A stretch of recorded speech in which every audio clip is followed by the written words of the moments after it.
هدیه‌ای از دان بهشتی ما وطن وطن، شهر کتابی سر نوشتی ما وطن وطن، هدیه‌ای از دان بهشتی ما وطن وطن، شهر کتابی سر نوشتی ما وطن وطن. چیست استقلال عزت داشتن، بر دیاری خود محبت داشتن. چیست استقلال عزت داشتن، بر دیاری خود محبت داشتن. در زمین شهرتی آزادگان، در زمین شهرتی آزادگان، دانه مهر و صداقت کاشتن، دانه مهر و صداقت کاشتن.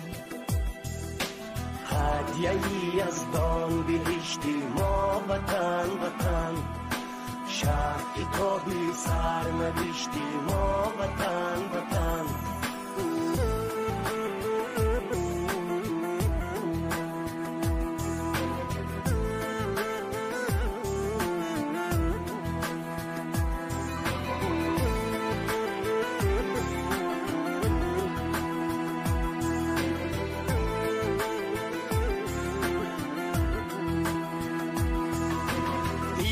تو در خون ما در جان ماست، عشق تو در شهرگی ایمان ماست. آفتابی عشق آتشبار تو، جوهری آینه عرفان ماست. هدیه‌ای از دان، هدیه‌ای از دان بهشتی ما وطن وطن، شهر کتابی سر نوشتی ما وطن وطن.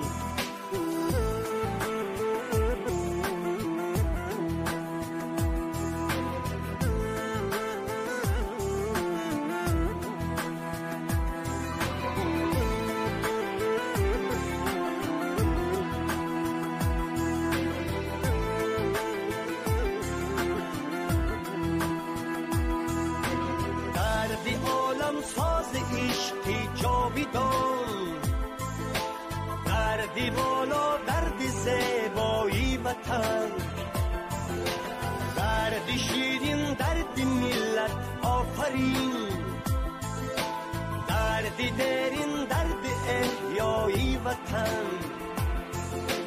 هدیه‌ای از دان بهشتی ما وطن وطن، شهر کتابی سر نوشتی ما وطن وطن.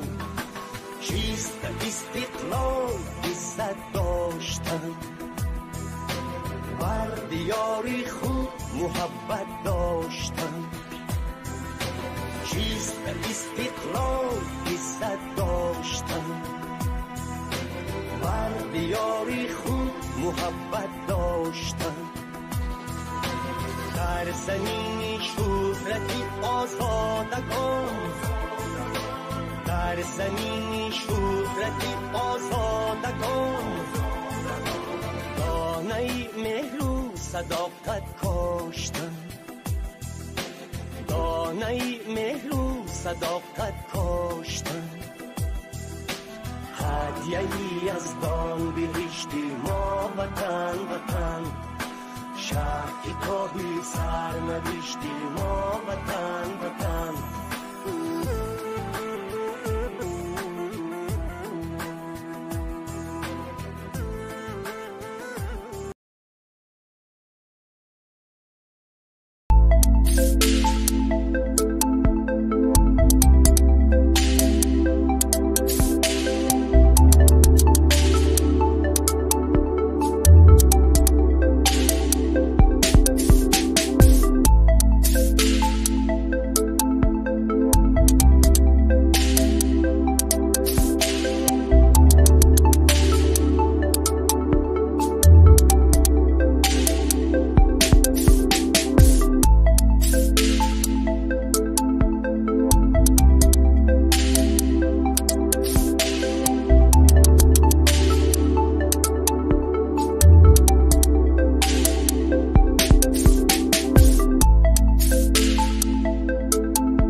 السلام علیکم و رحمت الله و برکاته. تماشابینان عزیز و گرامی و ارجمند ما، خوش آمدید به برنامه دیدگاه. اینک طول هفته که با شما نبودیم،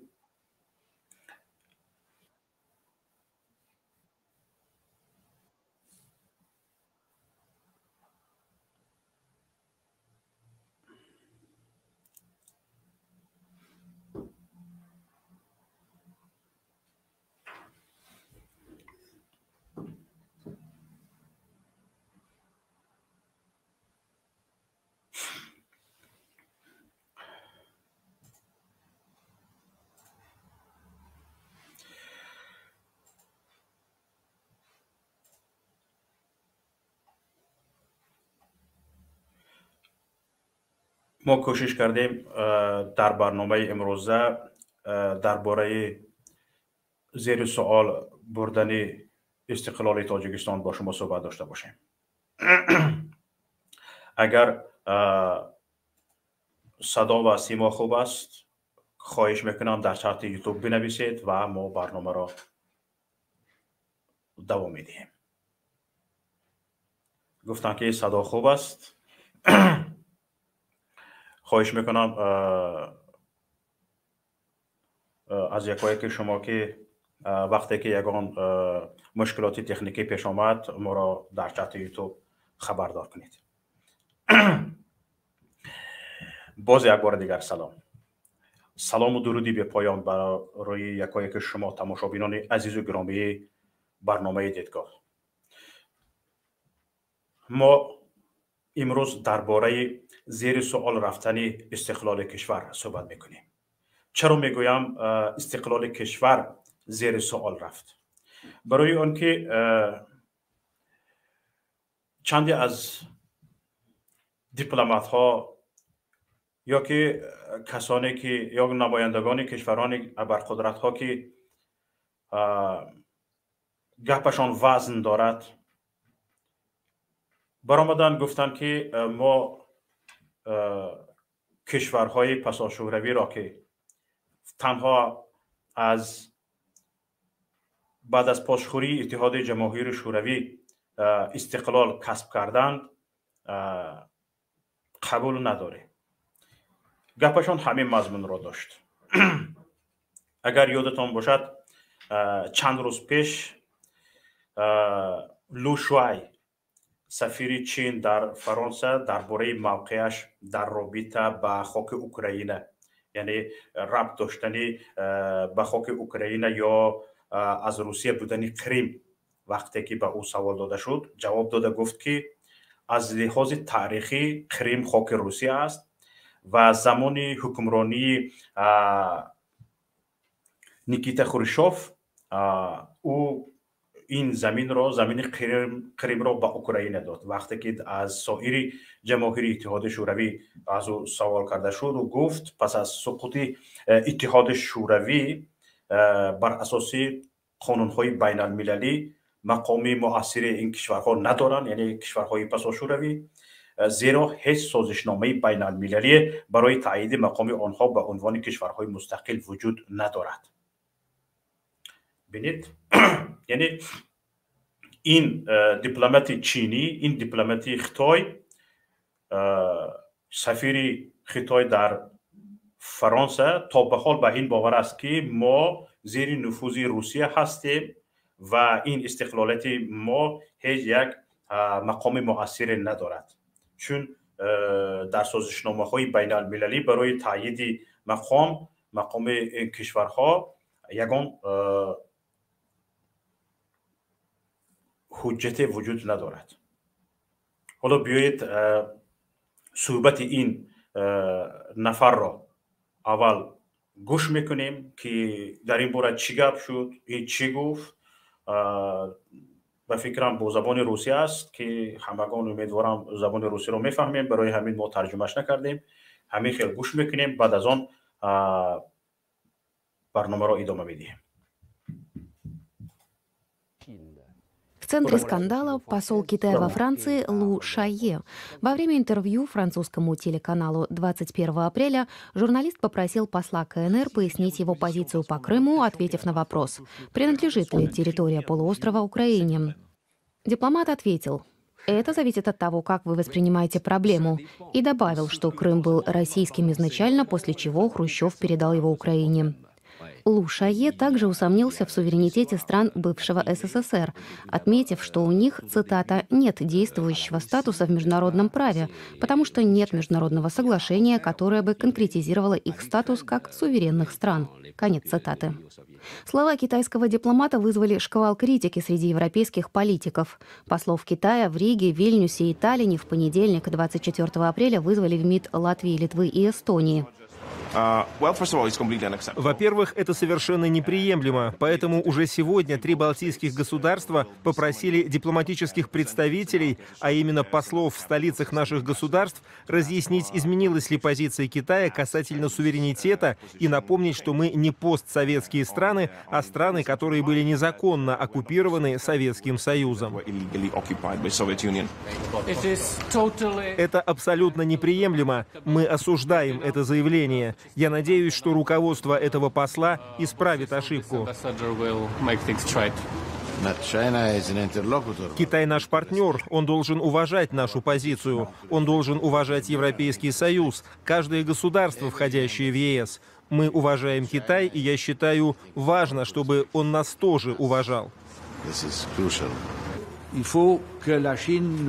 Китай должен сказать нам, что позиция посла в Париже не является официальной позицией Китая, потому что если бы это было так, то весь международный порядок действительно был бы разрушен.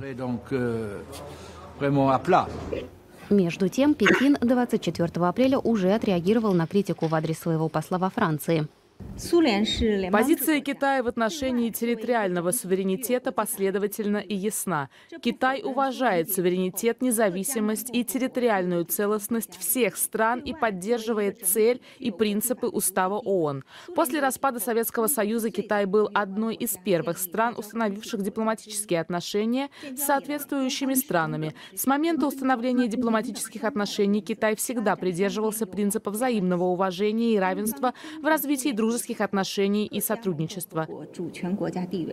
Представительница МИД Китая также подчеркнула, что Пекин выступает за поддержание мира и стабильности во всем мире и не представляет угрозы ни для одной страны. аз ҳамин ҷо ки сухангӯи ҳукумати чин тамоми кишварҳоро бовар кунанд ки чин ҳатман мустақилии кишварҳои ҳамсоя ва дигар кишварҳои ҷаҳонро эътироф мекунад ва ҳеҷ таҳдиде ба кишварҳои ҳамсоя ва кишварҳои ҷаҳон ба мустақилияти онҳо надорад. аз ҳамин ҷо мо ба ин гапаш бовар кардем ва умедворем ки чин дигар ба ин гуна хатоиҳо роҳ намедиҳад. чуноне ки дидед, кишварҳо баромаданд гуфтанд ки ин гуфтаи намояндаи дипломатии чин дар фаронсаро мо қабул надорем. хусусан агар аҳамият дода бошед, 3 кишвари ба истилоҳ иттиҳоди шӯравии собиқ ки ҳозир дар ба аврупо часпидаанд ва узви иттиҳоди аврупо шудаанд, Латвия, Литва ва Эстония, на танҳо ба сафири чин посух гуфтанд, балки эълон карданд ки ин кишварҳо Латвия, Литва ва Эстония дар замони шӯравӣ аз ҷониби иттиҳоди ҷамоҳирии шӯравии социалистӣ ғасб шуда буданд ва ҳоло озодии худро касб кардаанд ва ҳеҷ гоҳ пайванди ин кишвар нестанд ва озод ҳастанд, кишвари мустақил ҳастанд. агар шумо тамошобинони азиз аҳамият дода бошед, вазири умури хориҷии Литва гуфт ки агар касе ҳайрон аст ки чаро кишварҳои каронаи Балтик ба миёнҷигарии чин дар қазияи Украина бовар намекунад, ин аст посухи сафири чин ки иддао мекунад Крим аз Русия аст ва марзҳои кишварҳои мо заминаи ҳуқуқӣ надоранд. ҳоло бо гуфтаи ҳамин сафир, Хитой ду تصمیم‌های بین‌المللی خود را زیر سوال گذاشت. یکیش این که گفت زمین کریم از روسیه است و دیگری اگر یادتان باشد کمتر پیشتر خطای اعلام کرده بود که میتواند بین روسیه و بین اوکراین برای خاتمه بخشیدن به جنگ میانجیگری کند. حالا وقتی که میگوید اوکراین از روسیه بود اینجا چی گپ میماند؟ اما جانب خطای برآمد، سخنگوی حکومت خطای برآمد گفت که این یک نظری شخص است و ما به این نظر نیستیم و مستقلی کشورهای جهان را اعتراف میکنیم. همین طریق بعضی از کشورهای اروپایی دیگر نیز قبیل فرانسه، آلمان، ایتالیا در این زمینه به سفیر چین در پاریس یعنی در فرانسه برخورد کردند. اما از کشورهای آسیای مرکزی کدام کشور؟ فقط و فقط قزاقستان واکنش کرد. پاسخ وزارت امور خارجه قزاقستان در رابطه با این مسئله خیلی جالب است. طی یک نشست خبری آیبک سمدیاروف نماینده وزارت امور خارجه قزاقستان که با او سوال کردن در این باره جوابش را داد و گفت که روابط متقابل قزاقستان و چین جدی است و به این گپ ها داده نشوید. ظاهرا اظهارات اخیری سخنگوی وزارت امور خارجه چین سایر کشورهای سابق شوروی را به فکر متقاعد کرد که از جانب حکومت چین به پاسخ روزنامه‌نگاران جواب داد و همین بود که تماشابینان عزیز وقتی بعد از این خانم برآمد کرد دیگه کشورها متقاعد شدن، خاموش ماندن. اما تماشابینان عزیز اینجا مسئله را ما در سطح بین الملل مطرح کردنی نیستیم، فقط در سطح تاجیکستان مطرح میکنیم چون که زورمون به همین قدرش میرسد و فهمش و دانش بنده هم در سطح تفسیر و تحلیل و تحقیق سیاست بین الملل نیست. انا برای همین هم من میخوام تنها در اطراف وطنم صحبت کنم، در اطراف سیاست تاجیکستان صحبت کنم در همین باره. حالا چرا این مسئله را مطرح کرده ایستادم؟ برای آنکه این گفته وزیر چین تنها با همین تمام نمی شود و سیاست های در تاجیکستان پیاده است که شخصا مرا نگران نکرده نمی ماند. چین همچون یک ابرقدرت کار خودش را می کند، حرکت و کوشش خودش را می کند تا اینکه قدرتش برافزاید، تا اینکه اقتصادیاتش بلند شود، تا اینکه هرچی بیشتر کشورهای تابعش زیاد شوند. این کار یک کشوری ابرقدرت است، یعنی خصلت یک کشوری ابرقدرت است. ما با کار او کاری نداریم. یعنی چین هرچی میخواهد پیاده میکند، یعنی توانسته ایستاده است. اما تاجیکستان چی؟ در همین حالت ها، در همین فشار های کشورهای ابرقدرت بالای تاجیکستان باید چیکار کند؟ همین مستقل گفتن ما، استقلال تاجیکستان گفتن ما یعنی چی؟ ما چگونه میتوانیم استقلال کشور را حفظ کنیم؟ من میخواهم در این باره بیشتر گپ زنم. ببینید جانب تاجیکستان در برابر این سخنهایی که گفت ما کشورهای پسا شوروی را استقلالیتشان را قبول نداریم چون که یگان اعتباری بین المللی نداره. بعضی از کارشناسان تاجیک از جمله شاکر جان حکیم و فرومن گفتهشان را در این باره در رادیوی آزادی در سایت رادیو آزادی خواندم، بسیار دقیق و واقع بینانه جواب گفتگی هستند. اما اکثریت زیائیان ما، اکثریت کارشناسان ما، اکثریت سیاستمداران ما، سیاست شناسان ما در این باره جیم دم نزدند، حرف نگفتند، خاموشی را اختیار کردند. شاید به خاطر اینکه چین ابرقدرت است و هر یک گپ و هر یک گفته و هر یک جمله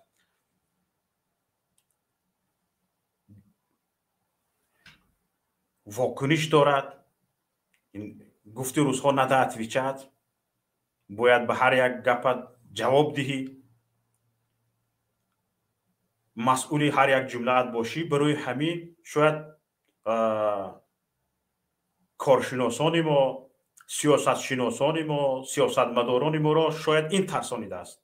اما بیایید به هر حال ما به سیاست چین اگر میترسیم دخالت نکنیم، اما درباره سیاست تاجیکستان گپ زدن وظیفه هر یک فردی ما است. درباره سیاستی که تاجیکستان پیشه کرده است و عاقبت این چی می شود، نگرانی از آن وظیفه هر یکی ما است، چون که این وطن ما است و در دست داشتن این وطن افتخار ما است. استقلال این وطن را حفظ کردن این وظیفه یکایک ما است، تک تک ما است و بی‌پروایی نسبت این، چون که مثل یک گپ آب شسته این خیانت است.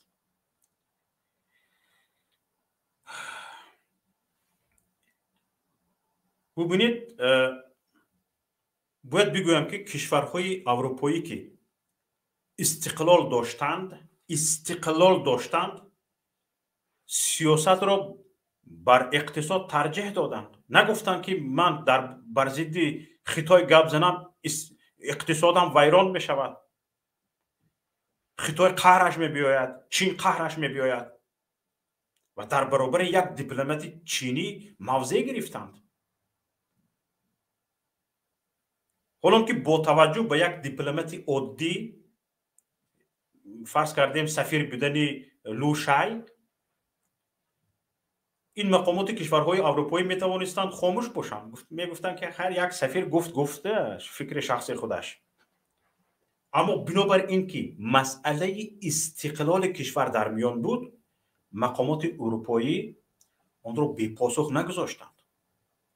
وقتی که گپ درباره استقلال می رود نباید خاموش بود. رئیس جمهوری تاجیکستان می برآمد همین کلابچه کرده می گفت که ها چا کردی بچه، این چی گپ است این؟ ها دودار لو شوای چا کردگی تو می گفت یک این وای کن آخرین چی گپ است این؟ وای شده برافت کو گفته میتونیست، دم نزد. وزیر کارهای خارجی تاجیکستان سراج الدین مخردین اقلا یک اعتراض می نوشت، می گفت که برادری اکاو اوکاگی همش در جاش، همسایگی در جاش، معامله و مناسبت ها در جاش، لیکن این خیلی گپو نشود ده. سراج الدین مخردین این گپ را گفته میتوانست اقلا ملایم کرده، واکنش کرده میتوانست، هیچ کس را نرنجانده، خطای را قهرش را نبرآورده، اقلا واکنش کرده میتوانست. چرا نکرد؟ برای آنکه اینها وقتی اعتراض نکردن، شاید اگر اعتراض میکردن به این باور بودن که گپ جدیتر میشود. ها چا کردگی شما و کنی استقلالتان از همین پشنه پایتان تا فرق سرتان به قرض من غوطی دهید. استقلال گفته شما چرا میفهمید؟ گفته اگر یگان نفری در مقام بلندپایه‌ای شخصی مقامداری خطای برآمد میکرد باز کار بد میشد. برای همین اینها خاموشی را پیشه کردن. ببینید رئیس جمهوری تاجیکستان یک سال پیش سال 2022 فرمان برگزاری تجلیل 35 سالگی استقلال تاجیکستان را امضا کرد. اما مقامات استقلال خواه ما تا هنوز به گفت مردم در گوش فیل خواب هستند. خواب. متاسفانه در تاجیکستان تماشابینان عزیز معنای استقلال را در جشن آرایی و رقص و بازی رقصیدن ها و یا ساختمان انشاءات و بناها میفهمند. به خاطر 35 سالگی تاجیکستان فلان انشاءات را ساخته ایستاده‌اند، فلان بنا را ساخته ایستاده‌اند، فلان سرتراشخانه را ساخته ایستاده‌اند، فلان کارخانه دوزندگی را ساخته ایستاده‌اند، فلان حاجتخانه را ساخته ایستاده‌اند، فلان قدر نهال شیناندن، بوته شیناندن، درخت‌های میوه‌دار شیناندن، سایه افکن شیناندن. همین خیلی استقلال را اینا در همین میفهمند. تو میلیارد بیخ نهال شینان، اما استقلال سیاسی نداشتگی باشی او نهال‌ها به کی در کار است؟ تو بناهای 20 آشیانه و 40 آشیانه و 50 آشیانه ساز، اما استقلال سیاسی اقتصادی نداشتگی باشی او استقلالی تو به کی در کار است؟ او بناهای تو به کی در کار است؟ استقلال خواهی زبانی تو به کی در کار است؟ فقط در زبانت باشد. وقت غلاموار به میدان میبرایی، میرقصی و میبازی و کشورهایی که اینقدر رقص و بازی زیاد ندارند فقط در غم سیرکنی شکم مردمشان هستند و برطرف کردن مشکلات مردمشان هستند، به این رفتارهای غلامی شما نگاه کرده چی میگویند؟ شما در حال میرقصید، هزارها هزار را به میدان برآورده میرقصانید، شاید 10,000 15,000 را برآورده میرقصانید، به مردم جهان تماشا دادنی میشوید که اینقدر خوشبختید. هوی این مردم جهان همواره به شما صدقه میدهند. از اندازهای این مردم جهان تاجیکستان صدقه میخورد. تاجیکستان کشوری صدقه خور است. مگر خنده خریش نمیشویم با 10,000 15,000 نفر را به رقص و بازی برآورده رقصانیدن و بازانیدن و سرود خواندن؟ پس ما خود را خود فریب میکنیم. مردم عالم این 10,000 و 15,000 به میدان برآمده رقصیدنی ما را دیده نفرت میکنند به رقص. اوی شکمت را سیر کن اول، اوی خونه‌ات را آباد کن اول. اوی بجای این یک کارخانه 10 کس 20 کس 100 کس 500 کس 1000 کس کار میکردگی بنا کن. خیر در داخل همون کارخانه بروند روزی استقلال برقصند مثل همین کشورها. در کشورها همه کارخانه ها، همه کارگاه ها اکثریت ایدهای محتشم را با همکارانشان در جای کارشان یا که در یک روز معین در یک جای معین برگزار میکنند، یا که ایدهای محتشم همه کارگران با سر و لباسهای خودشان میبرایند، از خودشان درک میدهند که این کارخانه 50 ساله شده است و به کشور فلان قدر فایده آورده است، تا این سال در دوام 50 سال فلان قدر را فلان نفر را به کار تامین کرده است و به خارج کشور فلان قدر مال صادرات کرده است. و این است افتخار، فقط افتخار غلامانه زیر یک نوا رقصیدن و بازیدن و زیر باران ها مخصوص برای این رقص ها هفته های ماه های سال ها مشق کردن. چی است این؟ در عید شخص آزاد به وجد می آید، از افتخار می رقصد، نه اینکه او را میبرند 1 ماه و 2 ماه و 3 ماه برای این گونه رقصیدنش مشق میدهند. نه، او از هیجان، از اینکه آزاد است، از اینکه حق و حقوقش برجاست، حق و حقوق خود را دارد، به وجد می آید، به هیجان می آید، می رقصد. نه رقص های مجبوری، نه رقص های تجمعی که همه را باید یک خیلی برقصانید، 10,000 12,000 را برید 2 ماه و 3 ماه و 4 ماه مشق کنانید، یک خیلی برقصند. در این مشق رقص ها 1 نفر 2 نفر می میرند، 10 نفر 15 نفر 20 نفر بیمار خانه باب می شوند. وقتی که رقص گفتی روزها پزکازو است، حتی رقاصه های ما استقلال ندارند، فقط طبق فرمان می رقصند. حتی رقص طبق فرمان است. کجاست استقلال؟ رقصیدن ها طبق فرمان است. 1 نفر مستقل نمیتواند رقص کند، باید رقص هم طبق فرمان و طبق مشق نشان داده باشد. حتی در رقصیدن استقلال نداریم. گجاست رفته رسیدن به استقلال سیاسی یا به استقلال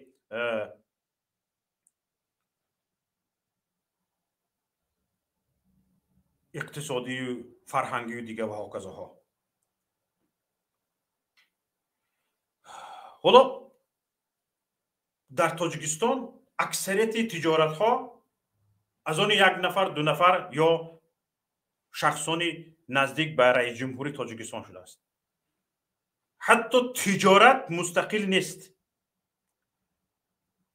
حتی یک تاجری سیمیچکه فروش یا قنچه فروش، خروسقند فروش در تاجیکستان آزاد نیست.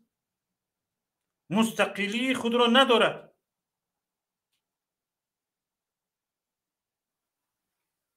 و مستقل همون کسایی هستند که پیوندی با 1 نفر اولی کشور را دارند. حتی یک سیمیشکه فروش استقلال ندارد. و ما میتوانیم درباره استقلال گپ زنیم. دلی جیگر میسوزد. باور کنید وقت گپ میزنم فکر میکنم از درونم بوی سوختگی می آید. وقتی که درباره وطن صحبت میکنم، وقتی که درباره استقلال صحبت میکنم، یا که به یادم استقلال می بیاید، به یادم کشور، به یادم وطن می بیاید، درونم میسوزد. به یک سیمشکه فروش شما استقلال داده نمیتوانید، چگونه میتوانید مستقلی کشور را حفظ کنید؟ بیاید اینها که رقص و بازی و سرودن و سرتراشخانه بنا کردن و حاجتخانه بنا کردن و کارگاه دوزندگی بنا کردن را به خاطر استقلال کشور، به خاطر استقلال کشور، به جشن 35 سالگی استقلال کشور و استقلال را در همین میدانند. یک بار بیایید همینجا تعریف کنیم که استقلال یک کشور یعنی چی. اگر به طور ساده مفهوم استقلال برای یک کشور را تفسیر کنیم، آن به معنای تابع نبودن به کشور دیگر است. مضمون یکمینش همین است، یعنی این کشور جغرافی خود را دارد، حد و حدود خود را دارد و دولتی است که حکومتش تابع نهاد بزرگتر از آن نیست. یعنی یگان ابرقدرت تابع نیست، سرخم و زبون کوتاه یگان کشور نیست.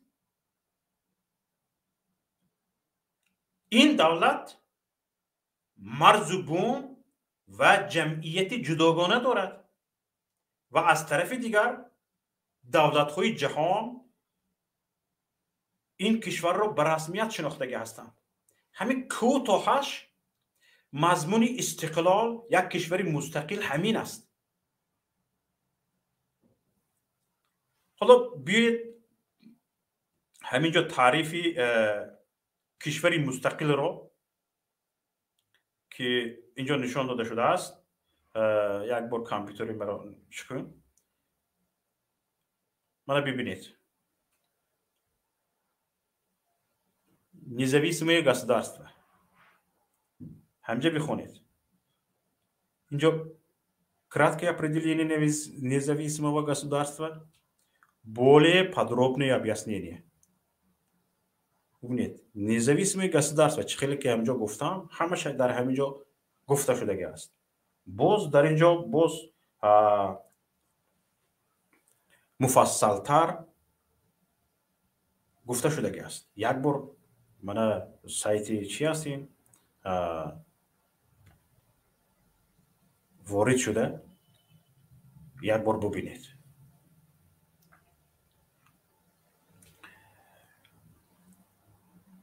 اکنون تماشاگران عزیز، البته وقتی که من به این برنامه آمادگی می‌دیدم، وارد این سایت ها شدم و پیش از آن که با شما روبرو شوم این معلومات هایی که با کمک دوستانم جمع کردیم یک شناس شدیم که استقلال یعنی چی. ببینید البته با توجه به تشکل سیستم های سیاسی جهانی و همچنین ساختار دولتداری معاصر، دیگر نوع‌های استعماری عنعنوی بالای دولت‌های وابسته به نظر نمی‌رسد، بلکه از راه‌های جدید، سوورمنی، از راه‌های نو تابع کردن کشورها کار گرفته می‌شود. یعنی میگن خیر شما مستقلید، ما مستقلی شما را چنانه که خانم نماینده وزارت کارهای خارجه چین گفت مستقلی شما را قبول داریم، اعتراف میکنیم، اما آهسته آهسته طرز سیاست های پیش میبرند که یک دولت با راه های جدید، با راه های حاضر زمان تابع یک کشور دیگر میشود، با نام مستقل اما هیچ مستقلی ندارد. ببینید اوی برادری کلانی همسایه خوبم چی گفته ایزادی نگفت، نه رئیس جمهور نه وزیر کارهای خارجه تاجیکستان. برای چی؟ برای اون که همین نشانگری آن است که اینها خودشان باور ندارند که مستقل هستند. اگر مستقل می بودند حتما از استقلال کشور دفاع میکردند، میگفتند که اوی دمت را گیر. این رو گفتن نمیتوانستند، اقلا میگفتند اکا جان این خیل نگو، اقلا اکا جان این خیل نگو گفتن نتوانستند.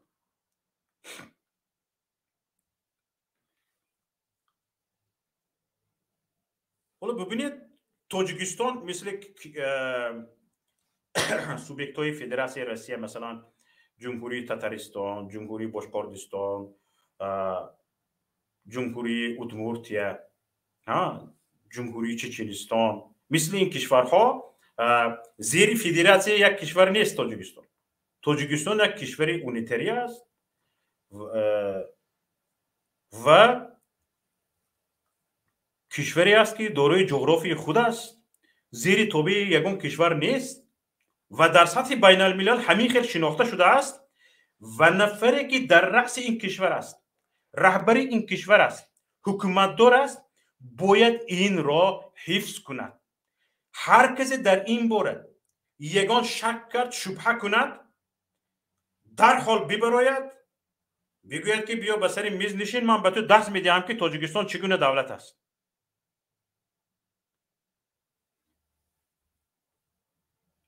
ببینید اگر ما فعلا روسیه را صرف نظر کنیم، در کشور به عنوان کشوری مهاجر پرور و مهاجر پذیر از تاجیکستان یک وزن سبد استعمالی جامعه کشوری ما از آن وابسته است. اما چین در تحمیل بار گران به اقتصاد تاجیکستان با مونوپولی کردن استقلال دوشنبه، یعنی همین با فشار آوردن بالای استقلال دوشنبه، کشوری ما را вобастагиашро ба худаш афзун карда истодааст. рӯз ба рӯз вобастагии тоҷикистон ба чин зиёд шуда истодааст. фикр мекунед ягон ҳамсоя агар ба шумо напурсида 10 сом дод, 20 сомонӣ дод, биёед бо сомонӣ гап занем, ё 1000 сомонӣ бароварда дод, ма инро гир ба камбудиҳоят сарф кардаист. шумо гирифтед сарф кардед, дига гардонда наметавонед. баъд аз 10 рӯзаш ё ки баъд аз ягон моҳаш, баъд аз 6 моҳаш омад гуфт ки як инқадар пули зиёдатӣ дорам, дода монам, сарф кардаист, ягон рӯз метиҳида, дар ту монда намеравад ку. мегиред 10,000 дигарашро сарф мекунед. баъд аз чанд вақт мебиёяд мегӯяд ки ҳамон маблағҳоро ман дар вақти тангдаститон дода будам, акнун бачаҳо калон шуданд. якта ҳанамун кунҷи манзилатон ба ҳамин писари калонаям ба хона пӯшам майлаш ми, бо камтари дига пулатон медиҳам. гап ба ҳамин рост мебиёяд. гап ба ҳамин рост мебиёяд. негӯед, негуфтаам бинед. замини Бадахшонро, як қисми замини Бадахшонро агар чунин набошад, чаро додед ба Хитой? мазмуни қарз гирифтан аз ҳамсоя, аз ёр, аз ҷӯра, оқибаташ ҳамин аст.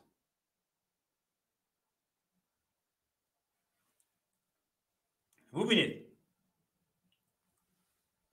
моҳи феврали соли гузашта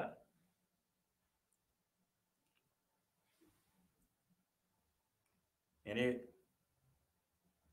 соли 2022 тақрибан 14-15 моҳ пештар Файзиддин Қаҳорзода, муовини вазири молияи Тоҷикистон, қарзи хориҷии Тоҷикистонро 3 миллиарду 200 миллион доллар ҳисоб кардаги буд ки аз ин 1 миллиарду 100 миллион доллараш аз куҷо?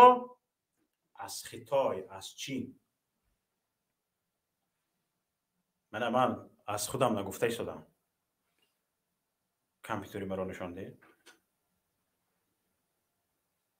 ман ҳамин одами ҳамҷа дида истодагитон Файзиддин Қаҳорзода аст.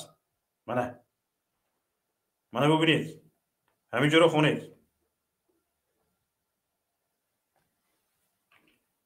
ин 1 миллиарду 100 миллион доллар, 1 миллиарду 100 миллион доллар қарзе ки аз Чин, аз Хитой аст, 35% қарзи Тоҷикистонро ташкил медиҳад. ҳоло имсол чӣ қадар шуда бошад? 40% шуд, 50% шуд. ҳоло дониста бошед ки ин қарзҳое ки дар инҷо ҳисоб шудаанд, инҳо секрет нестанд. инҳо расонаӣ шудаги ҳастанд. Хитой аксари қарзҳои медодагиашро аз ҳукумати Тоҷикистон хоҳиш мекунад ки инҳоро расонаӣ накун. ин байни худомон, ин байни ҳардумон. гап назан, бо гап нарасад. агар мехоҳӣ гӯши тинҷ доштагӣ бошӣ, ин қарзҳоро дар борааш ба расонаҳо гап назан.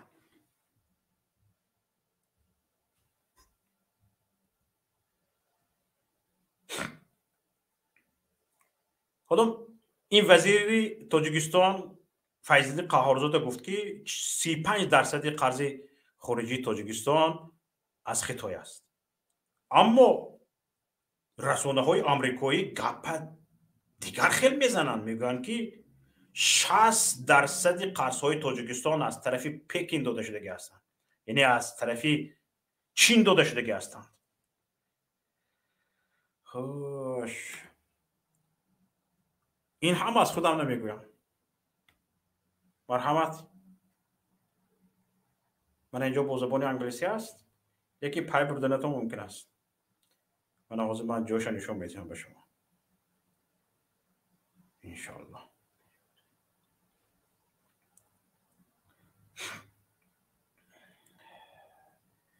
мушкил он аст ки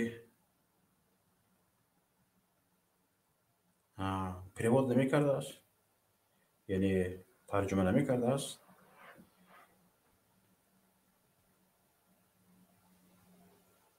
سایت Евразия нет. Tajikistan, the cost of Chinese debt. همینجا از همین برنامه ما میبینید، میچینید، میدروید، میخونید و گوگل پریوچ ترجمه تان کرده میتید.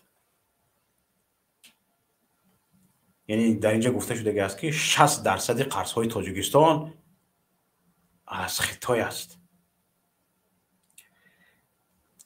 یک کارشناس تاجیک یک گپی کلیدی گفته است، نگرانی خودش را اظهار کرده است.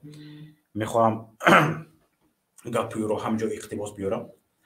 پرویز مولاجانов، من این نفر رو خیلی احترام میکنم چون بسیار تحلیل هایشان رو میخوانم. ببینید چی میگه. پرویز مولاجانов میگوید که همین قرضگیری های تاجیکستان، قرضگیری های حکومت تاجیکستان از خطای بسیار بسیار ناراحت کننده است. این یک روند بسیار خطرناک است. پرویز مولاجانов گفته شده است.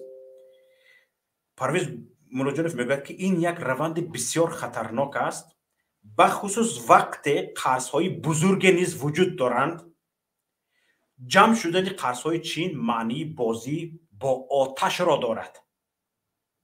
در هر لحظه این میتواند بهانه برای گسترش سیاسی و ژئوپلیتیکی شود.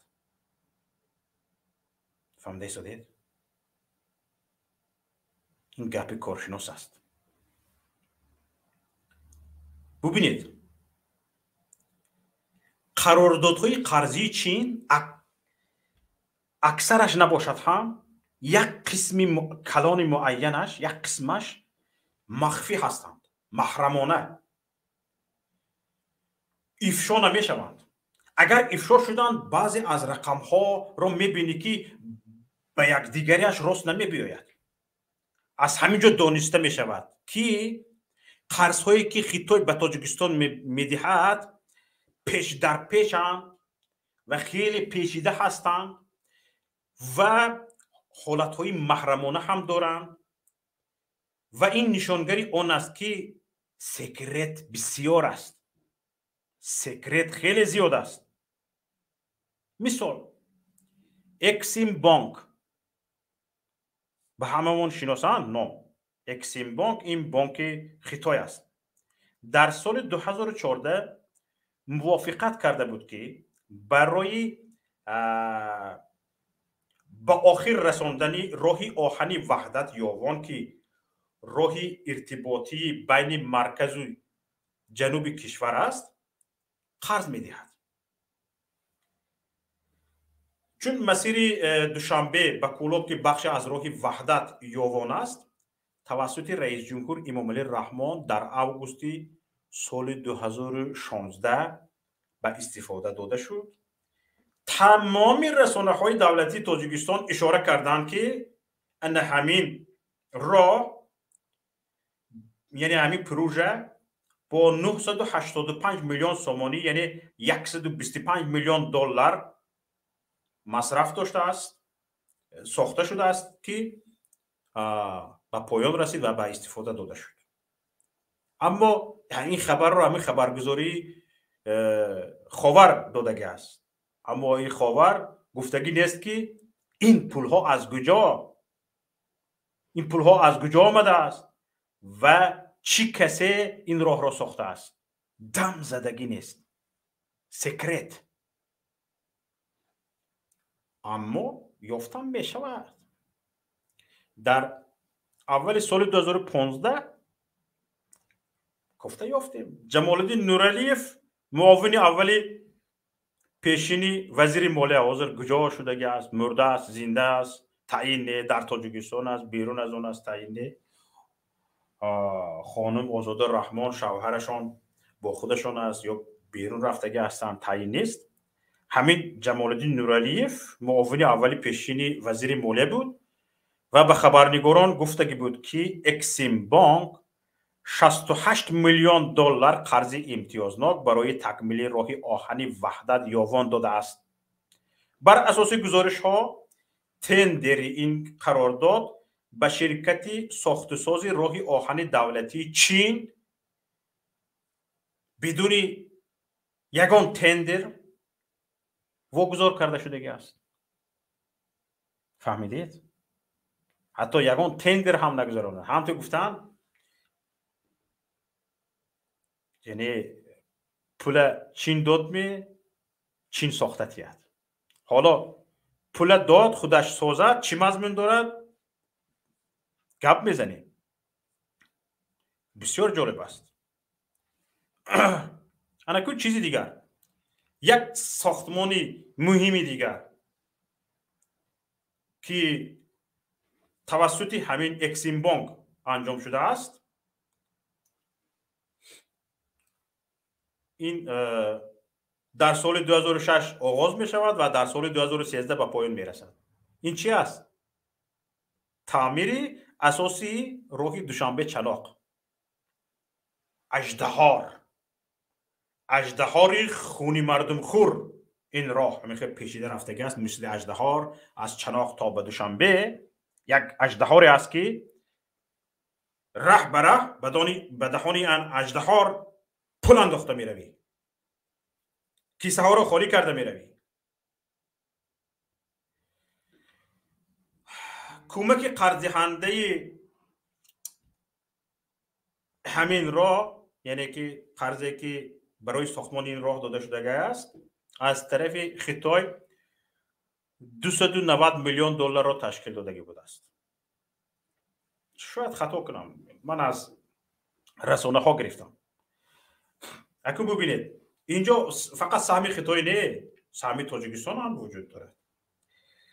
اکنون در اینجا نگاه کنید، یک شرکت چینی، شرکت مهندسی چین رود اند بریج کورپوراسیون با جانب تاجیکستان قرارداد امضا میکند.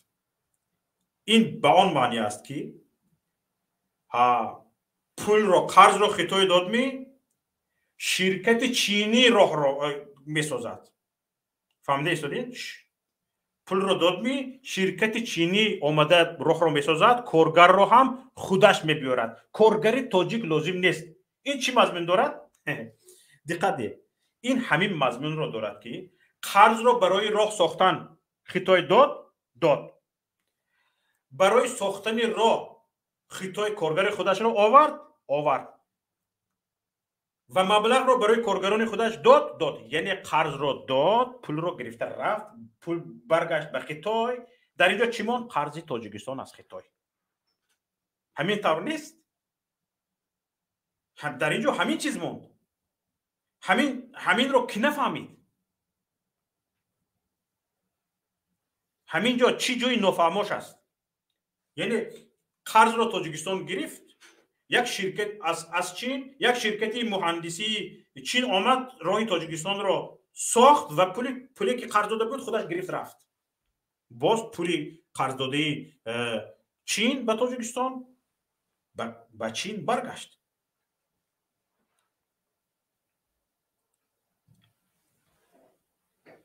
اکنون شما نگاه کنید، همین شرکت چین رود اند بریج کورپوریشن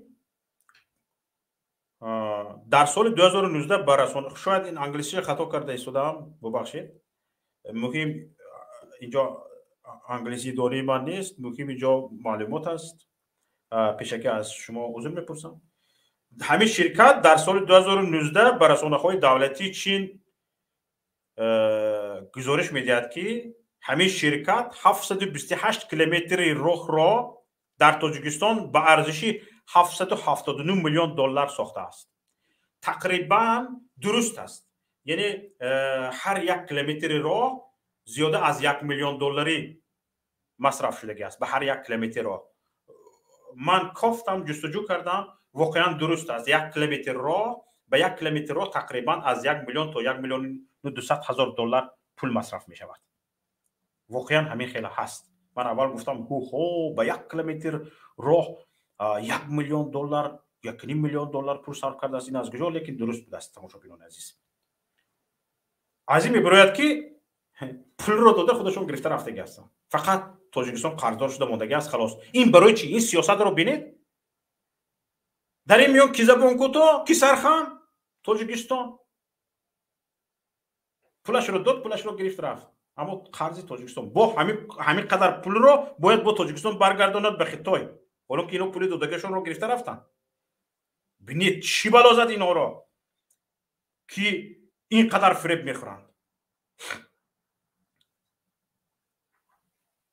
اناکنون نگاه کنید، سال 2018 یک سر و صدایی به میان آمد که رسانه ها خبر دادن که خطای در تاجیکستان هم بینای حکومتی شهرداری دوشنبه را میسازد و هم بینای پارلمان تاجیکستان را. همین دو بینای اساسی، بینای پایتخت، حکومتداری پایتخت و بینای پارلمان، همین در داخل دیوارهایتان یک تاگی چیپ ماندن، میکروچیپ ماندن، میکروفونچه ها ماندن. خطای به این چیز مشهور است. شما همه گپ و کلاچهتان در داخل دالان‌های حکومتی چین میشود، در داخل مقامات جاسوسی چین میشود، حکومتی پایتخت، پارلمان. اقلا پارلمان حکم بیناهای پارلمان بیناهای حکومت که در آنجا استراتژی یک کشور کشیده می شود، در آنجا استراتژی یک کشور معین کرده می شود، قانون ها قبول کرده می شود، اقلا بدون دستی خارجی ها سازید نمی شود. شرم نمی دارید؟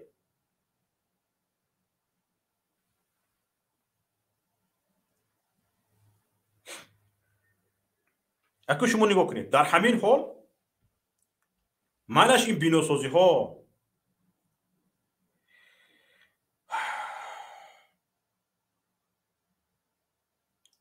کنهای کمرگ بالا دو آبه شرقی را خطای از خود کرده است. قرض را برای ساختن مرکزی برق و گرمیدهی دوشنبه یک و دوشنبه دو قرض را به تاجیکستان داد. به تاجیکستان این بناها را، این انشاءات ها را ساخته داد. در عوضش گفت که ما چند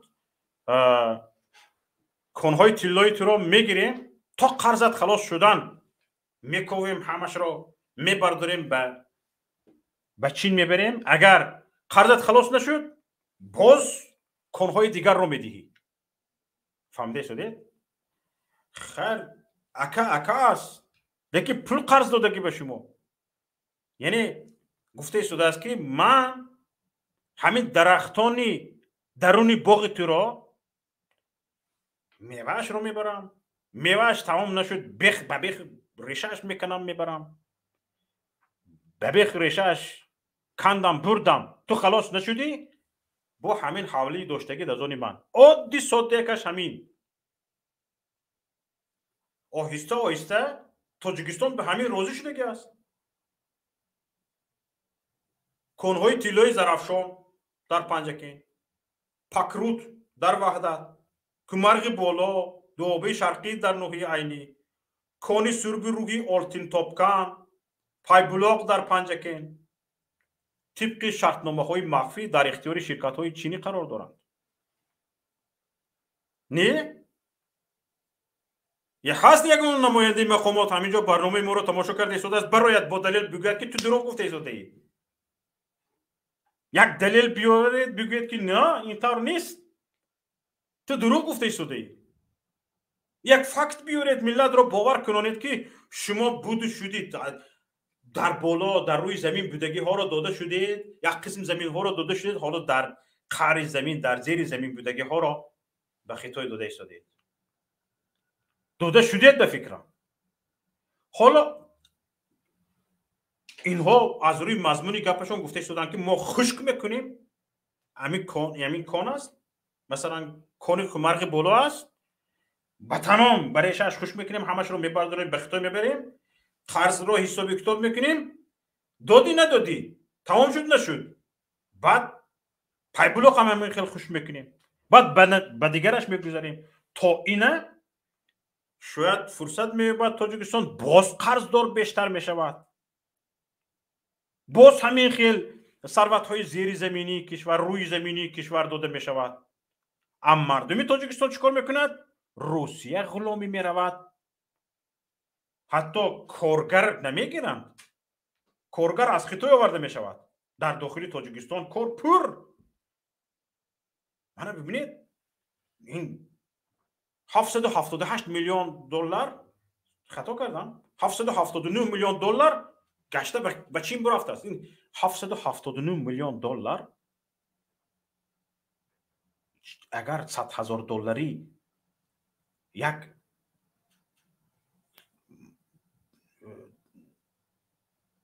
100,000 دلاری واهمه بد کردم من. 5,000 دلاری به هر یک کارگر حساب کنیم در یک سالی چند نفر به میرسد؟ چند کارگر را تامین میکند؟ یک بار حساب کنید.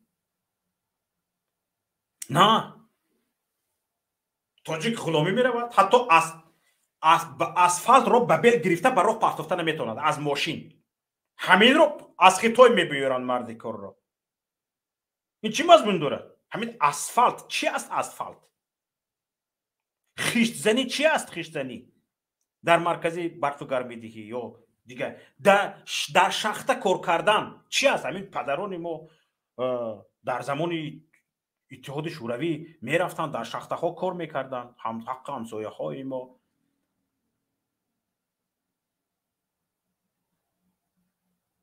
حالا نه، حالا تاجیک فقط از روده کوچروبی میبراید، فقط به او روا است که رود 3000 کیلومتر در روسیه در هوای سرد در جدایی از اهل و عائله‌اش کوچروبی کند و خشت بزند و لای کشاند. در وطنش اجازه نیست، در وطنش کار هست، کار خارجی ها آمده میکنند، چون که پول را آنها دادن و پول را به تو صدقه نکرده است، پول را قرض داده است. تو میگویی آخر زبانت نیست بگو که هی این پول قرض داده ایستادی، من این پول را قرض گرفته ایستادم که این روزش میسوزد، یک روز نه یک روز برگردانده میدهم به تو. من شهروندان خودم را به کار تامین کنم. همین گپ را گفته نمیتونی درباره استقلال چی گپ میزنی؟ چی لاف میزنی درباره استقلال؟ وقتی که تو همین یک چیز ساده را اجرا کرده نمیتونی، اقلا گفته نمیتونی، سر برداشته که وای مردمی من در داخل کاری یافته نتوانسته ایستاده، به سرمایه سیبیل رفته ایستادند، من این پول رو قرض گرفته ایستادم، خودم میدهم، تو نمیبخشی کو؟ اقلا همین گپ رو گفته نتوانی، همین چی جای درباره استقلال گپ زدن میماند؟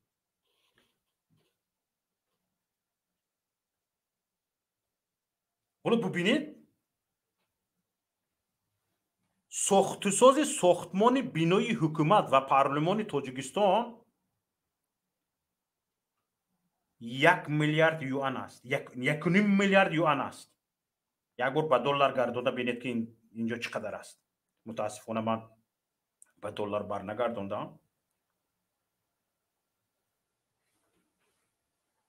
انا همین خیل تماشابینان عزیز، گویا این همه کمک چین است، این همه کمک گویا چین کمک کرده شده است، اما چین در عوض این همه از ما چیزی رو میگیرد که ربط مستقیم به حفظ استقلال ما رو دارد. های کارشناسان، های زیائیان که ما رو به خیانت متهم میکنید، سرسان و سرگردانمون کردید به خاطر آن که حقمان را طلب میکنیم، استقلال کشورمان را میخواهیم، وطنمان را دوست میداریم، تا این حد سرخم و زبون کوتاه نباشیم. فقط جرم و گناه ما همین هست. شما در داخل تاجیکستان دم نمیزنید به همه این، به دهانتان آب گرفتید، زبانتان لال شده است، با کارشناس نام گرفتید، با میگید کارشناسی اینطور می شود، سیاست شناسی اینطور می شود، سیاست شناسی اونطور می شود. با در دانشگاه ها شرم نکرده رفته سیاست شناسی درس میدید، اقتصاد شناسی درس میدید. شرمتون نمی آید از همین حال که شما لال و کر و کور گنگید؟ دل جگرتان نمیسوزد. آیا شما دل دارید یا نه؟ با جای دل سنگ است، چی است؟ کلوخ است، چی است در شما؟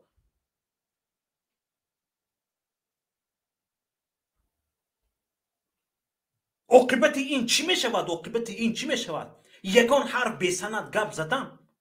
این سندها رو از من بهتر، از من خوبتر شما میدونید.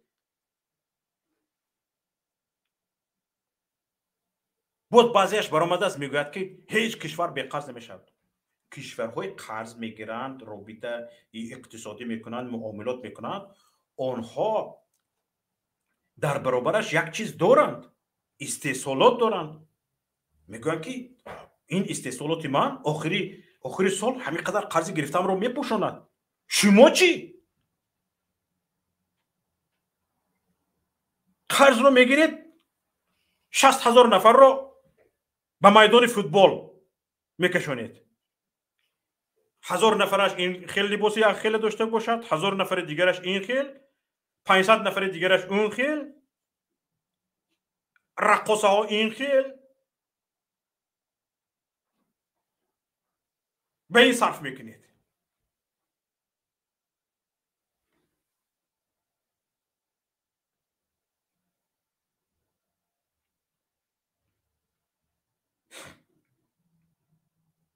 وقتی که شما میگویید که نه این قرضگیری های ما به استقلال کشور تهدید نمی کند، تهدید نکرده ایستاده است و شما نادرست میگویید، نادرست تفسیر میکنید، پس زمین یک گوشه زمین تاجیکستان را، خاک کشور را برای چین، برای چی دادید؟ به چین، به خیتای، برای چی دادید؟ یعنی تهدید به استقلال کشور بوده است.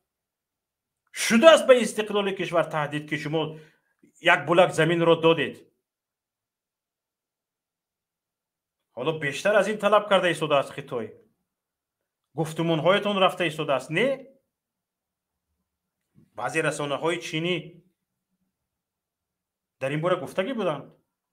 درباره کانهای تاجیکستان گفتند که رسانه‌ای شد که گفتند برای قرض در عوض قرض گرفتم میگیریم، نرسد باز کانهای دیگرش رو میگیریم.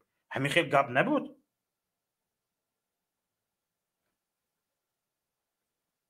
ببینید زمین تاجیکستان رو دادند، گفتند که این غلبه دیپلماتی است، پیروزی دیپلماتی تاجیک است. یعنی گفتند که زمین دادیم، دهان اژدها رو بستیم، اگر نمیدادیم خلاص نمیشدیم، از این کلانترش رو طلب میکرد. یعنی مضمونش همین. یعنی با دادن زمین به خیتای، یعنی شما پیروزی دیپلمات کرده اید. این پیروزی چی است؟ تفسیر کنید، برایت گپ زنید. یعنی مگر مضمونش همین نیست که از اژدها یک بلک گوشت رو گرفتیم، به دهانش پرتافتیم تا یک دمه خلاص شدیم، گفتنی گپ است. از این زیاد دیگر تفسیر کرده می شود یا نه؟ نه. اگر یگان گفتنی داشته باشید، مرحمت برایت گپ زنید. مرحمت، میدان از شما است. بیایید به استودیو، به ما زنگ زنید، وارد استودیو شوید. سلکه در پایان نوار است، موندگی است. یعنی گپ زنید، فهمیم چی؟ از این زیاد تفسیر کرده میتوانید یا نه؟ ما فهمیم، گپمون رو گردونده گیریم، خاطرمون جمع شود که شما یک کاری درست کرده ایستادید. یعنی همین زمین رو به خیتای دادن، این غلبه دیپلماتی است و استقلال کشور حفظ شده ایستاده است. و به استقلال کشور از این دادن کانهای تاجیکستان، ثروت‌های زیرزمینی کشور، هیچ تهدیدی به استقلال کشور نیست. برای یک مردچه گپ زنید چی؟ فهمیم خاطرمون جمع شود. احمق شده در همین کشورهای اروپایی غریب شده، مسافر و مهاجر شده گشتیم، میرفتیم همین چی که گوش میکردیم، همین دست پیشی بر میکردیم، کله خم کرده میشستیم. اگر همین کارهای شما درست باشد، یک دلیل داشته باشید که استقلال کشور حفظ است، حقوق و آزادی های مردم حفظ است، استقلال مردم حفظ است. مردم پراکنده چی استقلال حفظ میکند؟ خودش اینجاست، یارش اونجاست، دیارش اونجاست. در خارج بجز از یک برده نون زیاد آرام دیگر فکر کردن نمیتواند. نه فکر استقلال در سرش بوده میتواند، نه فکر وطن در سرش بوده میتواند، یعنی نه یک پرچه زمینش در یادش بوده میتواند. در این حال استقلال را که اساسا مردم باید محافظت کند، در کشور دموکراتیکی حکومت از آن مردم است. دموس خلق، کراتوس حکومت، یعنی حکومت مردمی، حکومتش را که حفظ کرده نتوانست، حکومت کرده نتوانست این مردم و در خارج گشته است. پرچه پرچه میخیل رفتن میگیرد. نه حالا قرغیز را بینید، شما رقصیده بازیده گشتید، قرغیز ارمیش را به قوت کرده ایستاده است. مضمونش چی باشد یک شما برای تفسیر کنید. شما میگید نه این کارهای خیتای بسیار مردم دوستانه است، این یک مناسبتی اقتصادی بین دو کشور است. بسیار خوب. یادتون هست بندر همبنتوته شریلانکا سال 2018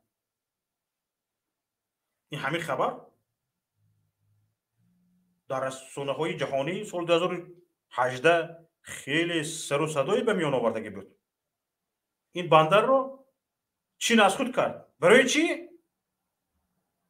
برای اینکه این کشور یعنی شریلانکا مجبور شد همین بندر بزرگش رو با امضای یک قرارداد به مدت 99 سال در اختیار چین گذارد.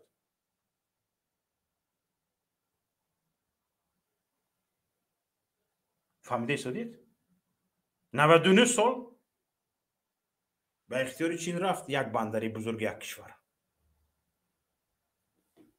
گرفت بعد از 99 سال خدا رزاق. خیتای چی میگوید؟ این شریلانکا گردونده تی گفته میتواند نمیتواند. من مثال تاجیکستان با قرغیز زمین ها را ارنده داده بودیم یا نه؟ اجاره داده بودیم یا نه؟ با کوچمنچی های قرغیز، با پادبان های قرغیز، با دهقان های قرغیز زمین را داده بودیم یا نه؟ با یک سال معین. بله. حاضر چی؟ زمین از کیست؟ از قرغیز. بله. گردونده گرفته تونستیم؟ نه، فقط گفته آن زمین ها را ما به اجاره داده بودیم، آن زمان ها فقط به اجاره گرفته بودن، اون زمین ها از آن تاجیکستان است. فقط دادی وای بیچارگی داریم. تمام. قرغیز زد گرفت. انا این رو میگن تاکتیکا. ملایم تا 99 سال این بندری همبنتوته شریلانکا رو زد گرفت چین. برای 99 سال 99 سال یک آدم 99 سال عمر میبیند یا نه؟ یک نسل دیگر میشود تماما. تا به این از آن چین بودن این بندر همه عادت میکند. کشتی‌ها میروند در اونجا سکونت میکنند. تمام دیگر. حالا ما مجبور میشیم، حالا دلیل ندارم، لیکن چی میگن؟ دیوار مش دارد، مش گوش دارد. همین خیلی گپ ها برآمده ایستاده است که بعضی شرطنامه ها امضا شده است، بعضی زمین ها را برای 100 سال، برای استفاده 100 سال، برای استفاده 50 سال حکومت تاجیکستان به چین دادگی است. یک رسانه ها را جستجو کنید میبراید. مثل که به قرغیز دادیم دیگه گردونده گرفتن نیست. حالا قرغیز که ابرقدرت نیست. در 2 بار کوشش جنگ کردنش زده میدهش برآوردیم. اما زمین ها رو گرفتن نتوانسته ایستاده. به این خطایی که برای 50 سال، برای 100 سال زمین ها رو داده ایستاده ایم. گردونده گرفتنش به عهده کی؟ امامعلی رحمان تا اون وقت زنده است یا نیست؟ نیست. بچهش رستم زنده است یا نیست؟ آزاده زنده است یا نیست؟ گردانده گرفتنش به عهده کیست؟ هیچ کس. زمین میرود، وطن میرود، نه پروای فلک ندارن. بعد از سر اینها گیاه نروید. برای همین شعار دارن نامرد باشم زنده باشم.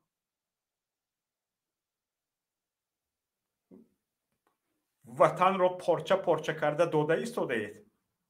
همین است وطن داری، همین است وطن پروری، همین است استقلال. ناموستان کجا شد؟ این آن کسانی که از ترسی یک بردنان را از دست دادن به همین سیاست ها. زبانتان لال است، گنگ است. حالتان به خدا. شما خائن ها در تاریخ نوشته می شوید. شما ترسو ها، شما بزدل ها.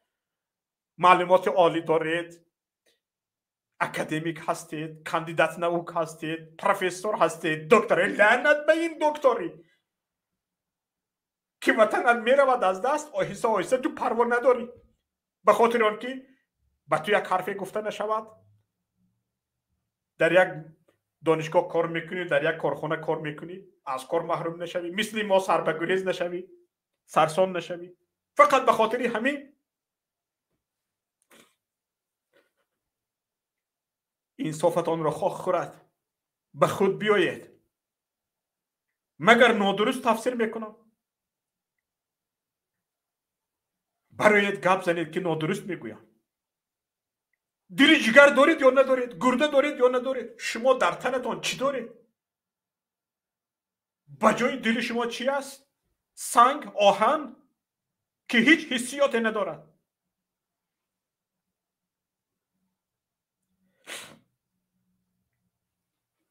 حالا در باره بندری همبنتوت شریلانکا گپ زدم.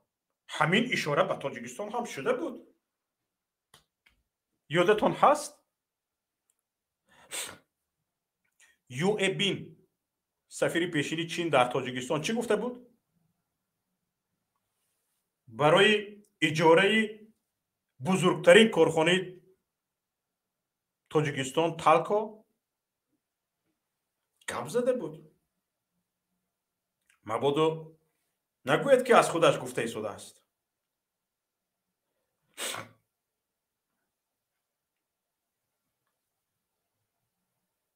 یک بار کامپیوتر مرمو من همین موضوع رو بینید. تاجیکستان تالکو رو با چین تقسیم میکنه. مرحمت دوستان، تنها با گوگل، یعنی جستاری گوگل همین موضوع رو نویسید یا که وارد شوید رادیوی آزادی ببینید یک ویدیو است، گزارش ویدیویی است. من خطش رو میخونم. سفیر پیشین چین در تاجیکستان یو ای بین گفت با سرمایه گذاری زیادی از نیم میلیارد دلاری کشورش شرکت آلومینی تاجیک تالکو را با سازی و عملا به یک کارخانه نوی زمانوی و مالکیتی مشترکی دو طرف تبدیل خواهد داد. مقامات تاجیکستان جزئیات قراردادهای مربوط به تالکو را فاش نمی کنند و خرج 545 میلیون دلار شرکت چینی سیمنس را تنها نوسازی به خاطر کاهش خراجات و افزایش درآمد تالکو می نامند. 545 میلیون دلار گفته ایستاده است که مالکیت مشترکی دو کشور خواهد بود. سفیر چین یعنی من هم مالک بشم. گفتنی گپ نیست. در داخل تاجیکستان میبینید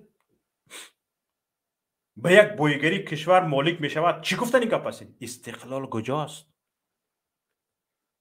کنی استقلال.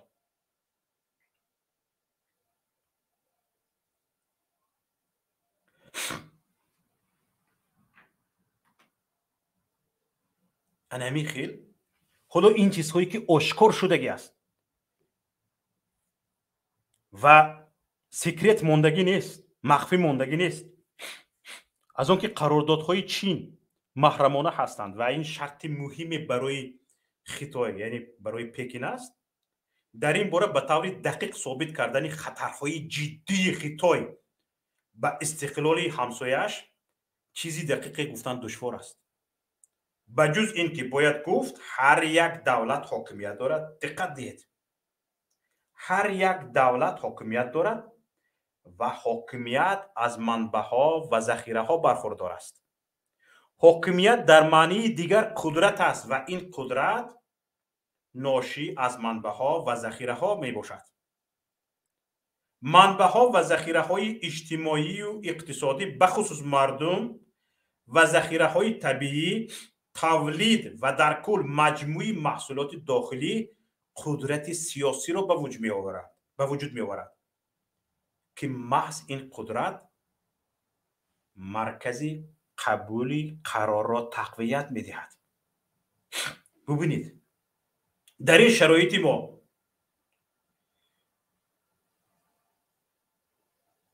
آیا همین وجود دارد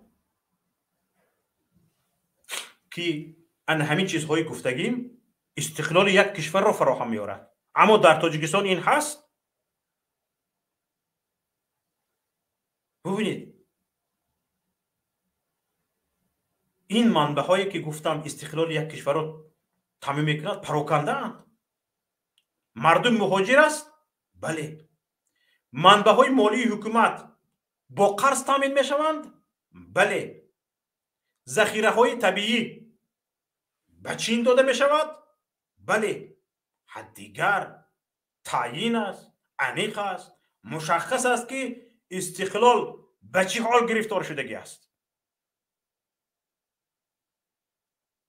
استقلال کشور در همین حال به چه حال گرفتار شدگی است. از این رو با همین دلیل هایی که گفتم تماشابینان عزیز،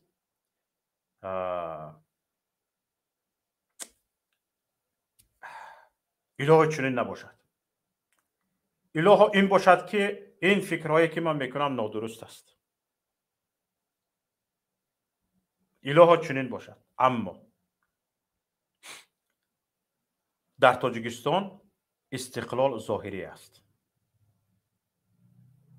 استقلال در زبان است. استقلال در سرودی سراینده هاست، در شعر شاعران. اما در اصل ما استقلال نداریم. ما استقلال نداریم. برای تامین استقلال کشور باید کوشش کنیم و این مشکلات هایی که در اینجا ذکرش کردم این همین قدری است که من صرفم رفتگی هستم. اما چیزهایی که صرفم نرفتم، این تیمی که برای این معلومات کوشش کردن صرفم نرفتگی هستند، بیرون از فهم ما چقدر مشکلات های باشد که به استقلال کشور تهدید میکند، اما همه جیم است. به خاطر آن که تمغه خائنی زده نشود، پشت پنجره زندان نشود، اهل و عیالش، خویش و تبارش در فشار نباشند، فقط به خاطر تامین امنیت شخصی پروای وطن ندارد. وای برادرها، وقتی که وطن از دست می رود، وقتی که استقلال وطن از دست می رود، نه فقط تامین امنیت شخصی یا اولادی یا خانوادگی، بلکه با تمام تو بی وطن می شوی، بی کفن می شوی. این را فکر کن، اندیشه کن.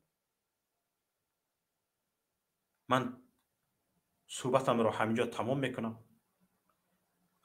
کسانی که میخواهند در این باره صحبت کنند، 1-2 دقیقه منتظر شما میشوم. وارد شدید، مرحمت صحبت میکنیم. همینجا منتظر شما میشوم. چیزی که در اینجا میگویم در انتظار شما است و میتوانید وارد شوید و اگر وارد نشدید برنامه را به اتمام میرسانم. تماشابینان عزیز، لحظه به لحظه، ساعت به ساعت روز به روز، هفته به هفته و همان قدری که ما خاموشی را پیشه میکنیم، با دستری من گیاه نرویت را پیشه میکنیم و بیوسری تینج صد تلا گفتگی گپ ها را به خود شعار میکنیم، سرتان تینج نمی شود، امنیتتان تامین نمی شود. و این واتساپ رو بلند کن، کسی از واتساپ زنگ زد. الو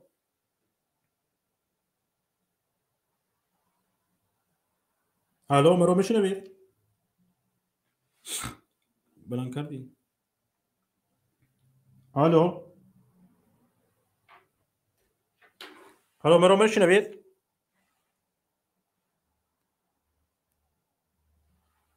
صدایتون نیست، میتوانید از نو زنگ زنید. صدایتون نمیآید. الو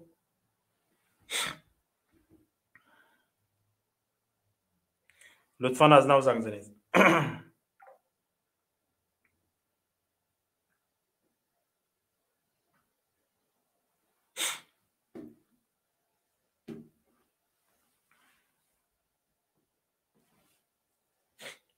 شاید برای ورود یگان مشکلی وجود داشته باشد که اینجا ما نمیدونیم.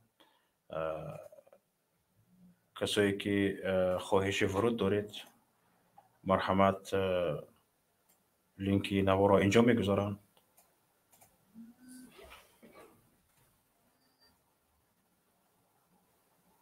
الو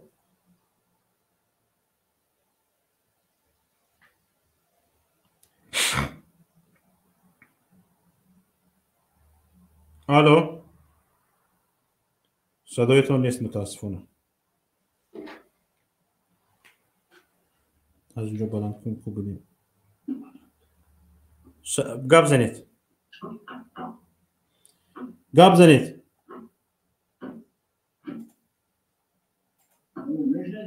میشنوم شما رو، گپ زنید.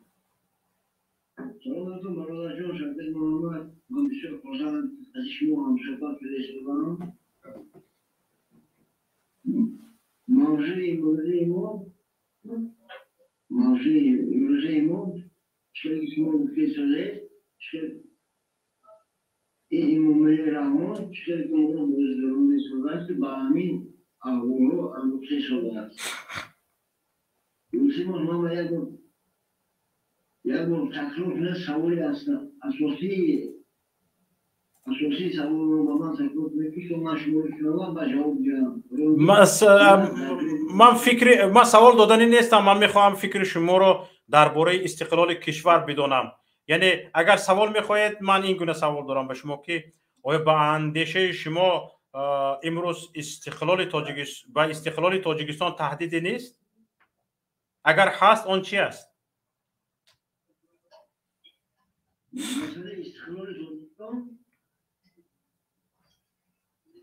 مسئله استقلال تاجیکستان ولی استقلال نبود، در حیاتش نبود استقلال، تاجیکستان نبود.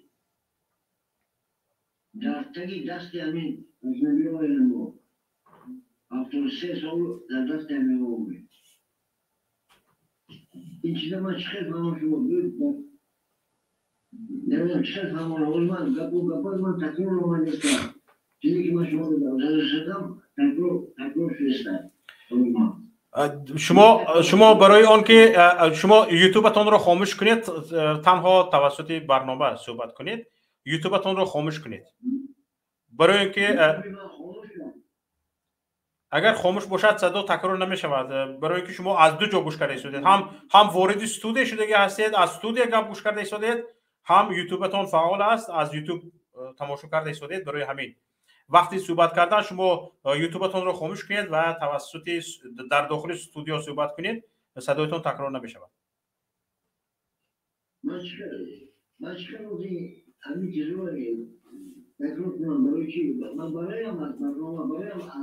نه، همینجا گپ زنید، ما شما رو میشنویم و گپ شما با ما تکرار نامده شده است و در خودتان فقط تکرار است.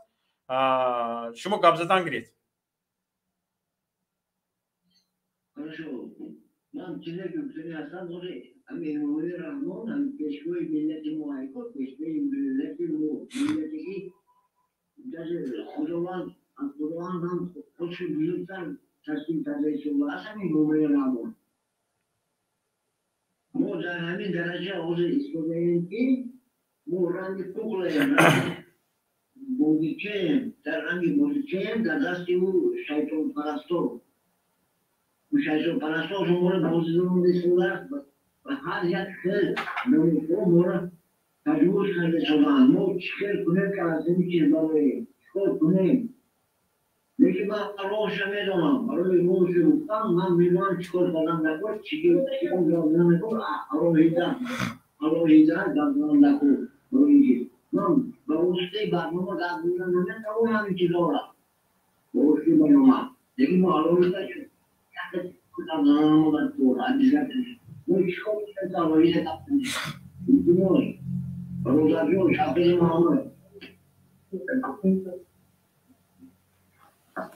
بله تشکر زیاد به شما برادر عزیز. تشکر زیاد. سلامت باشید. بسیار تشکر.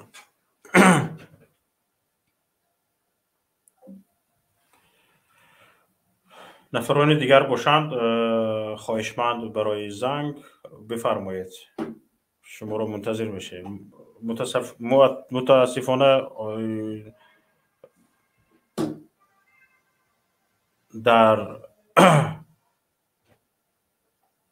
در استودیو نفرانی که خواهش سخن کردن باشند نیستند. شاید حرفای مرا درک نکردن.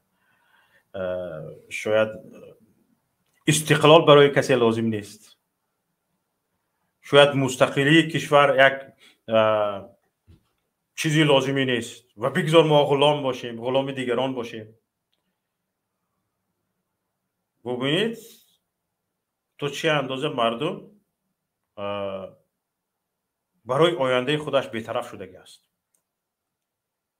و خصوصا حکومتداران ما حالا چقدر گفتنی های دارند، در درونشان گفتنی ها جوشیده ایستاده است از ترس آن که برایشان خطر ایجاد نشود که در برنامه شوکت محمد گپ زد خودداری میکنند، در تگ برگ‌ها پنهان میشوند. تو زیایی بوده چی میشوی دیگه؟ زیایی خودش مثل یک شمع میدرخشد، میسوزد، خودش میسوزد اما به دیگران روشنایی میبخشد. همین است زیایی. اگر زیایی تو یعنی زیایی تو روشنایی تو حتی به خودت روشنایی ندهد تو زیایی بوده چی میشوی؟ زیایی بودن رو امروز در رقصیدن میدونن، در بازیدن میدونن. زیایی بودن رو در چاپلوسی میدونن. زیایی بودن رو در مدح و ثنای پیشوا میدونن و همین مضمون شده است دیگر زیایی بودن.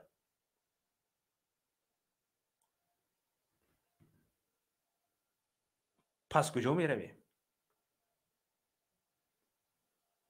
پس وقتی که ما چنین هستیم، مردم استقلال ندارد، یک زیایی استقلال ندارد، در گفتن اندیشه خودش وقتی که زیایی استقلال ندارد، مثالی عادی و ساده که همین را همه درک کرده میتواند، وقتی که زیایی استقلال گفتن سخن آزاد ندارد، استقلال در کجاست؟ پس آیا این مضمون آن را ندارد که ما استقلال نداریم؟ حوالتان به خدا. این بود برنامه دیدگاه با بنده حقیر، غریب، مسافر، مهاجر از دست ناتوان بینان شوکت محمد. السلام علیکم و رحمت الله و برکاته.